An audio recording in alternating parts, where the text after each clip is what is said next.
Oi gente, sejam muito bem-vindas e muito bem-vindos a mais uma Crônica da Moda. No vídeo de hoje eu vou te contar a história de uma marca super antiga que é sinônimo de luxo lá na Inglaterra. Essa marca está para a Inglaterra assim como a Hermès, a Louis Vuitton estão para a França, por exemplo. Ela é famosa por uma certa estampa xadrez e por um casaco que virou sinônimo de elegância e estilo no mundo da moda. Eu tô falando da Burberry, é claro. Mas antes de eu começar a contar essa história maravilhosa pra vocês, já vou te pedir pra deixar seu like aqui embaixo nesse vídeo, porque isso me ajuda muito, gente, a continuar aqui no YouTube contando as crônicas da moda pra você.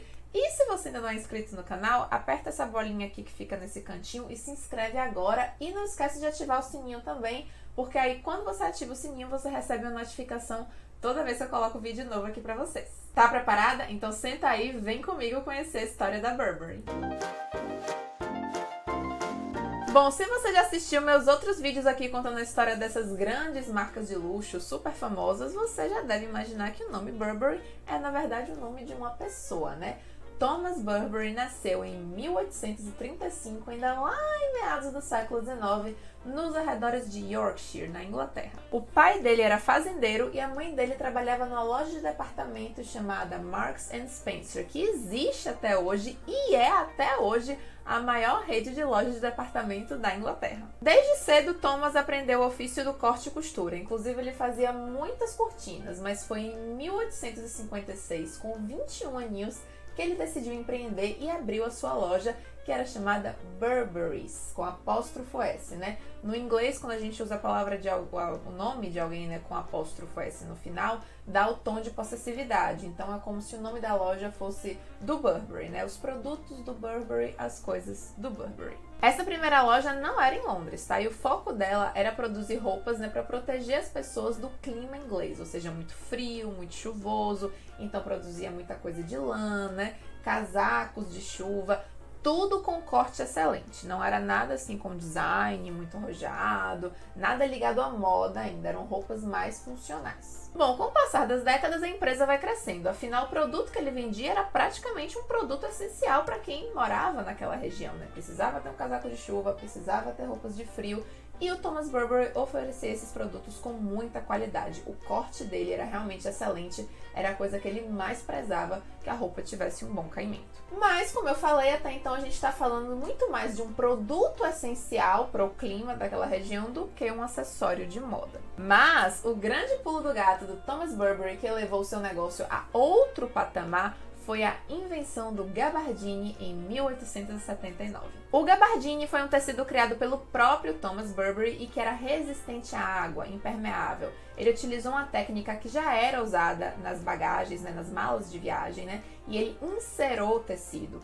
E assim ele conseguiu com que o tecido ficasse impermeável. Então quando a chuva batia, né, o tecido não absorvia água e você não ficava encharcado. Ele simplesmente repelia a água, né? Claro que essa era uma técnica que já existia, né, em décadas anteriores ali, outros profissionais já tinham desenvolvido casacos de chuva impermeáveis, mas o do Thomas Burberry tinha uma qualidade infinitamente maior, justamente por ele utilizar essa técnica que ele pegou emprestada das malas de viagem, que era de inserar o tecido para que ele ficasse impermeável. Tanto é que alguns anos depois da invenção do gabardine, ele patenteia a técnica, né, para ficar só com ele. Pronto, e a partir daí não teve jeito, a Burberry virou uma referência em casacos de chuva. Você quer um casaco de chuva? Vai lá na Burberry e compra. Foi só em 1891 que o Thomas Burberry abriu sua primeira loja em Londres e mais ou menos uns 20 anos depois, em 1910, ele abre a loja de Paris. Aí vem a Primeira Guerra Mundial em 1914 e a Burberry assina um contrato para fornecer roupas funcionais para o exército inglês.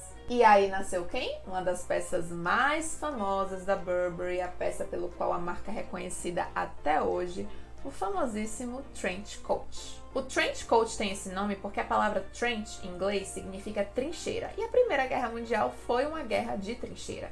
Para quem não sabe o que é uma trincheira, é tipo um buraco, uma vala, né, que os soldados cavam na terra e eles ficavam ali dentro, né, era tipo o QG deles. E aí quando ia ter as batalhas e tal, eles só subiam, colocavam assim a cabecinha para cima, o rifle e atiravam. E como o Trench Coat foi uma peça criada para a guerra, né, uma roupa de guerra, óbvio que tudo nele tinha um propósito bélico. As abas largas do casaco serviam para suavizar o coice dos rifles, né? As dragonas serviam para pendurar as máscaras de gás, insígnias militares, até a fivela do cinto do casaco, que era em formato de D, era perfeita para eles colocarem munição.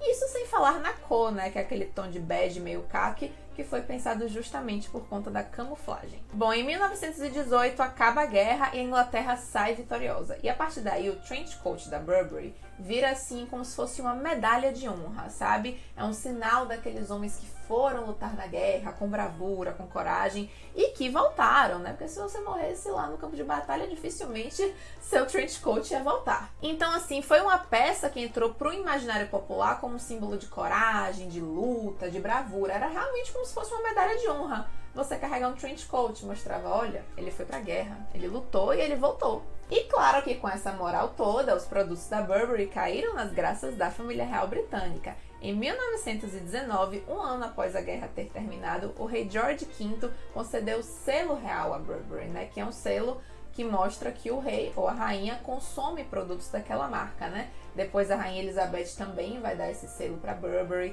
É o mesmo selo, inclusive, que tá no chá Twins, né? Que era o chá que a rainha tomava. Ali nos anos 20 e 30, o trench coat vai cair no gosto da mulherada, né? Obviamente não existia uma versão feminina dele, mas elas pegavam mesmo os trench coats do marido e saíam na rua, não tinha problema. Era como a gente hoje pegar a camisa branca do namorado, a calça do namorado, faz um look assim e sai na rua, era tipo isso. E uma das coisas que eu acho mais legal da história do trench coat é que ele vai ser imortalizado mesmo pelo cinema, né? Nos anos 30, a Greta Garbo vai usar muito. Nos anos 40, icônico Humphrey Bogart usando o trench coat no filme Casablanca, né?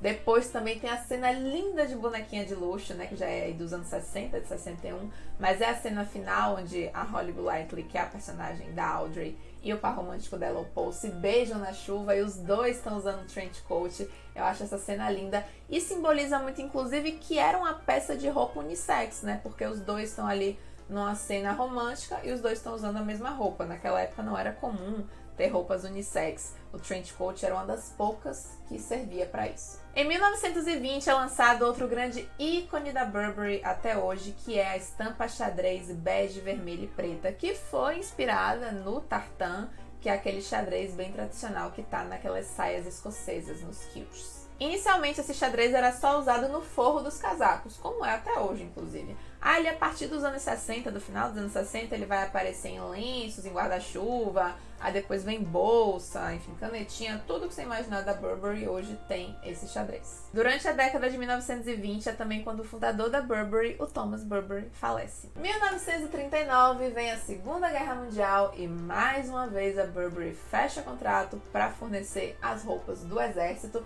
e o trench coat volta de novo aos campos de batalha. Agora não era mais guerra de trincheiras, mas ele volta lá como soldado fiel. Bom, passada a guerra, a Inglaterra ganhou de novo, tudo bem, tudo bom, estamos ali nos anos 50, a Burberry já tem diversas lojas pela Inglaterra, incluindo Londres, já tem a loja de Paris e tal, e eles querem entrar agora no mercado americano, que é os Estados Unidos saiu hiper vitorioso da guerra, é um mercado decolando que nem um foguete, vendendo muito, todo mundo querendo comprar, é lá que a gente tem que estar. Só que aí, ao invés deles abrirem uma loja da Burberry em Nova York, eles fizeram aquele esquema de revenda, né? Eles davam uma loja de departamentos grande de lá, comprava os produtos da Burberry e revendia em Nova York. Essa loja que revendia os produtos da Burberry lá em New York City era uma loja de produtos de viagem, mas eram viagens assim, tipo expedições, né? Para que o pessoal gostava de escalar montanha, fazer trilha, esquiar, coisas do tipo. E de fato a Burberry tinha um cliente, né? Um público cativo aí nessa galera dos esportes radicais, porque eles tinham roupas muito resistentes, né? Então, esse pessoal gostava de escalar montanha, de fazer trilha, não sei o que, sempre comprava suas roupas de viagem na Burberry, então por isso que eles foram vender nessa loja. Agora, você sabe como era o nome dessa loja que revendia esses produtos da Burberry lá em Nova York, nos anos 50? Abercrombie & Fitch. Mas calma, não é a Abercrombie & Fitch que a gente conhece hoje, dos escândalos, que o povo lá nos anos 2000 viajava pra Disney, comprava camiseta da Abercrombie, não é isso, né? Essa Abercrombie, que vendia as coisas da Burberry lá nos anos 50, que era essa loja focada em materiais para expedições, ela faliu, né, fechou, e o nome foi vendido. Aí o nome foi comprado e foi feita a Abercrombie que a gente conhece hoje. Mas assim, uma e outra não tem nada a ver. Em 1958, o trench coat original sofreu uma pequena alteração. Na verdade, a essa altura do campeonato, eles já estavam vendo que muitas mulheres usavam esse casaco, então eles tiveram a ideia, vamos fazer uma versão feminina dele, né? Que ia ter os ombros mais estreitos, ia ser mais acinturado, mais afunilado, na verdade, né? Mais assim, enxuto. Só que aí, essa era uma modelagem que ela alongava a silhueta, né? Então fazia você parecer mais alta, mais magra. E logo os homens também gostaram muito dessa modelagem, né? E começaram a adotar. E aí, cada vez mais a modelagem do trench coat original lá da guerra foi caindo em desuso, até porque ele era muito largão, muito grandão, pesado, né? Então, até que ele saiu de linha, né? Ficou só essa versão mais slim, enxuta, que é até hoje a modelagem padrão dos casacos de chuva da Burberry. Bom, passamos pelos anos 60, chegamos nos anos 70 e a Burberry é uma marca muito bem consolidada, né? Ela tem um produto de alta qualidade, né? Ela tem um produto com história, né? Que participou assim, de grandes eventos da humanidade e tal, é reconhecida por isso. Tudo certo, mas ainda tava faltando um molho ali, né? Digamos assim que eles tinham os ingredientes essenciais para fazer uma marca de sucesso, mas estava faltando algo assim que ia dar liga, que era o que? Um lifestyle, um estilo de vida. Hoje toda grande marca, né, não só vende os seus produtos e a qualidade, mas também o que aquela marca representa, o estilo de vida que ela prega, e é o que muitas pessoas querem adquirir também quando compram produtos daquela marca. Então, o que é que a Burberry fez para criar esse lifestyle ideal do cliente Burberry, que todo mundo ia na Burberry procurando os produtos, mas procurando também esse lifestyle? Eles fizeram o quê? Eles convidaram um lord inglês, que era um lord inglês jovem, não era um velho caquético, que era dono de uma belíssima propriedade no campo, uma mansão, bem vibes Downton Abbey, e convidaram ele para fazer um editorial, né? Ele e a família dele participarem de um editorial na propriedade dele, fazendo coisas que eles normalmente faziam, andando a cavalo, caminhando pelos campos verdes, tomando chá, etc., usando produtos da Burberry, né? E esse editorial rendeu esses anúncios, né? Essas fotos que vocês estão vendo aqui, né? E que ficou assim uma coisa bem old money, né? Bem bucólico, bem campestre inglês, né? Bem chique, mas um chique assim, sabe? Despretensioso. É uma vibe bem old money. Eu acho que essa tendência de hoje resume o que foi esse editorial nos anos 70. Em 1976, a Burberry faz o seu primeiro desfile em Nova York e 2 anos depois, em 78, ela abre a sua loja mesmo lá em Nova York, porque a essa altura a outra Abercrombie já tinha falido, então a Burberry abre sua loja própria em Nova York. Nos anos 90, a Burberry quer dar um toque de moda na sua marca, nos seus produtos, porque até então eles só produziam casacos e acessórios, né? Então eles querem ter uma linha de vestuário mais robusta e tal, e contratam um estilista italiano para ser o diretor criativo da grife. Inclusive, aqui só um parêntese que a gente falou do estilista italiano, e me lembrei de uma coisa: todos os lenços da Burberry, até hoje, são produzidos na Itália, mais especificamente na região de Como, né? Onde tem o famoso Lago de Como, porque eles são referência na produção de seda. Inclusive, lembra que eu falei pra vocês que o nome original da Burberry era Burberrys, com apóstrofo S? Pois é, esse nome se manteve durante todo esse tempo, durante toda essa história que eu tô contando aqui pra vocês. Ele só vai ser alterado em 1999, que aí vai tirar o apóstrofo S e vai ficar só Burberry, como a gente conhece hoje. Em 2002, a gente pode dizer que se inicia uma nova era na Burberry, porque sai o estilista italiano que eles tinham contratado lá nos anos 90 e entra Christopher Bale, né, que é um estilista inglês e que ele realmente é o que vai criar a Burberry que a gente conhece hoje. Ele vai mudar tudo, né? Ele vai fazer uma marca nova e tal, né? Então, assim, tudo que a gente olha da Burberry hoje, reconhece como Burberry e vê nas Fashion Weeks lá de Londres e tal, tudo que a gente pensa da Burberry hoje foi ele que criou. Se a gente reparar bem ao longo dessa história, o uso da tecnologia, da inovação, está muito no DNA da marca desde o início, né? Se a gente voltar lá atrás, quando eu falei do gabardine, o Thomas Burberry inventou um tecido novo usando a tecnologia que ele tinha na época, claro, né? Então, desde lá, o momento 1 da marca, até agora, ela é muito focada em inovação, em tecnologia. E nos anos 2000 não vai ser diferente. A Burberry vai ser uma das primeiras marcas que vai ter, assim, tablets nas lojas, né? Para os vendedores checarem online se não tem um produto nessa loja, mas tem em outra, e informar os clientes, né? Isso que hoje é uma coisa super comum, qualquer loja de departamento às vezes tem, mas, sei lá em 2010, 2011, não era comum. Também vai ser a primeira loja dessas marcas de luxo a ter um e-commerce, vai ser uma das primeiras também a entrar no Instagram. E, já que estava tendo todas essas mudanças, estava na hora de mudar o Burberry look, né? Ainda estávamos com aquela ideia lá do ensaio fotográfico dos anos 70, campestre inglês, bucolic, old money, né?